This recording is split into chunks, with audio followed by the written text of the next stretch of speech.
Dilma. A avaliação do governo Dilma não é boa. O governo passa por uma dificuldade financeira. Reflexo disso foi a questão do superávit anunciado essa semana. E várias outras medidas, ajustes fiscais, dificuldade de aprovar na Câmara, inclusive algumas questões, o que tem dificultado para o governo. Qual que é a avaliação do senhor com relação ao governo? O que está errado, o que tem que melhorar e como fica também aí a relação do PR, né, que é da base, com o governo? Bom, a gente tem que ter responsabilidade com o país, né? Eu sempre disse que nós do PR, quando fazemos oposição com responsabilidade, oposição construtiva. Você não pode ser oposição por oposição. Quanto pior, melhor. Né? Porque isso prejudica o país como um todo. O governo tem que corrigir as suas falhas. Né? Tem que corrigir as suas falhas. Quais seriam essas falhas? Melhorar o diálogo com a sociedade e com o Congresso, que representa a sociedade.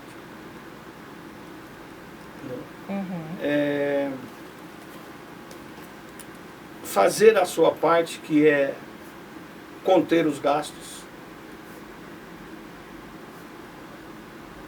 O governo está provado que gastou mais do que podia.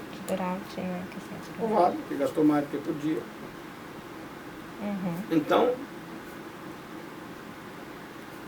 o Congresso tem que ter a responsabilidade de aprovar, por exemplo, essa questão aí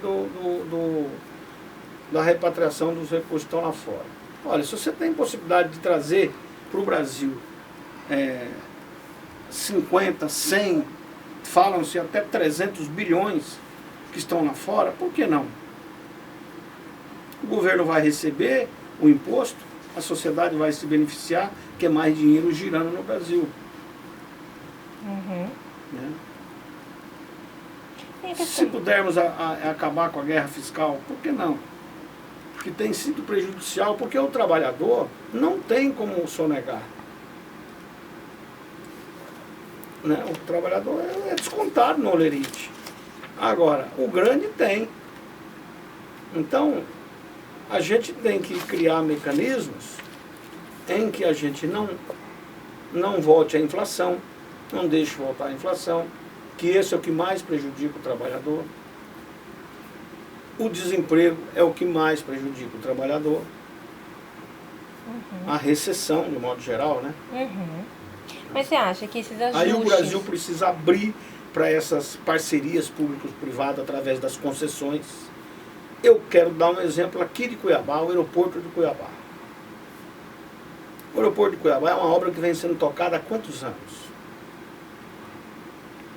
E daí a obra, uma situação... O governo tem um convênio, né? O recurso da Infraero existe e não se resolve o problema. E existe empresários interessados na concessão. Ali está sendo construído um shopping ao lado, né, que vai melhorar muito o visual de Várzea Grande. Né? Então, a concessão do aeroporto de Várzea Grande, ele é só botar que tem interessados. Por que não? Não é muito melhor aquilo na mão da iniciativa privada, que não é privatização, é uma concessão que o governo vai entregar por tantos anos. Porque é patrimônio, continuará sendo patrimônio do Brasil. Certo. Mas assim, o senhor acha... E as concessões de aeroportos que foram feitas, todas elas estão provadas que foram eficientes. Brasília, o aeroporto melhorou demais. Todos os aeroportos que foram concessionados. Mas politicamente falando, como fica aí a relação com o governo, PR, governo, e daqui para frente, você acha que é possível manter essa aliança, o PR continuar nesse arco de aliança? Há a possibilidade de um rompimento? Como está a relação política? No PR não se fala em rompimento. Nós queremos ajudar o governo a melhorar o país. Mas você acha que é possível? Você acha que as medidas que estão sendo tomadas são as adequadas? Olha, elas precisam ter mais agilidade. Você acha que o governo não está demorando muito para, de repente, começar a cortar na própria pele? Por exemplo, reduzir ministério, reduzir cargos? Temos discutido muito isso, entendeu? Claro que a economia disso ela não é tão significativa, mas ela politicamente ela é significativa. Então nós já fizemos muitas reuniões nesses aspectos. Agora, por um outro lado, Existe você uma veja... teimosia? De onde vem essa demora nessas medidas? O problema maior do Brasil é o excesso de burocracia, né? Nós temos leis extremamente exigentes para o padrão brasileiro. Mas algumas decisões são políticas. Algumas decisões são políticas, Mas, por exemplo, dependem de vontade política. Você pega aí a Secretaria de Portos. Nós fizemos uma nova lei de portos, né, que tem status de ministério. A gente vai no ministério, na secretaria, por exemplo, eu tenho discutido muito essa questão da infraestrutura.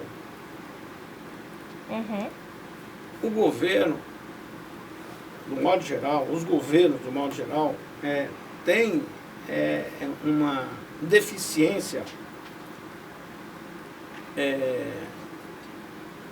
estrutural e pessoal muito grande. Porque no Brasil, hoje, se você for olhar os recursos que estão disponíveis para o legislativo, para os tribunais, o judiciário, para o Tribunal de Contas, para os órgãos de controle, são muito maiores proporcionalmente do que para o executivo. Ou seja, está se sobrando muito pouco dinheiro para investimento. E se você pega um engenheiro de um Tribunal de Contas, ele ganha bem mais do que o engenheiro do executivo.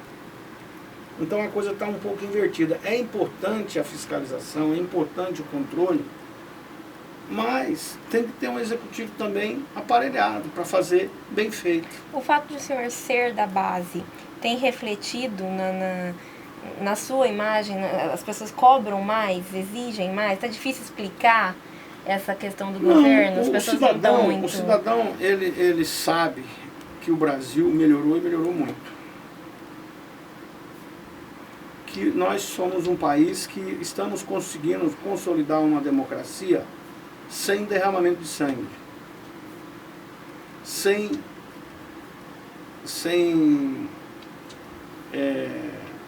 guerra, Então, o brasileiro sabe que você não consegue a transformação só com as bonanças, né? Tem que ter as dificuldades também. Você acha que eles se separam, então? Eles separam, tanto é que é o seguinte, quando você fica só criticando, as pessoas falam, mas isso aí não quer fazer, não? Só quer criticar? Por que não ajuda? As pessoas observam muito essas atitudes. Por isso que ser oposição tem que ser oposição com responsabilidade. Não só discurso, né, senhor? Fazer oposição também, se você não fizer com responsabilidade, a população, ela percebe muito bem. Ok. Então, o perfil do político, ele não pode ser de oportunista. Você acha que a oposição, então, está sendo oportunista nesse? Essa oposição a Dilma aí? Em vários aspectos, sim. Quando você demora para aprovar um projeto que é importante para a sociedade, isso prejudica o país. Agora, que eu reconheço que a Dilma precisava também ter um diálogo melhor. Eu já falei isso no começo da entrevista. Ela é muito inflexível, ela não tem um grupo assim, de pessoas com um diálogo franco e aberto. Ela é muito, digamos, isolada. Ela podia ser mais receptiva.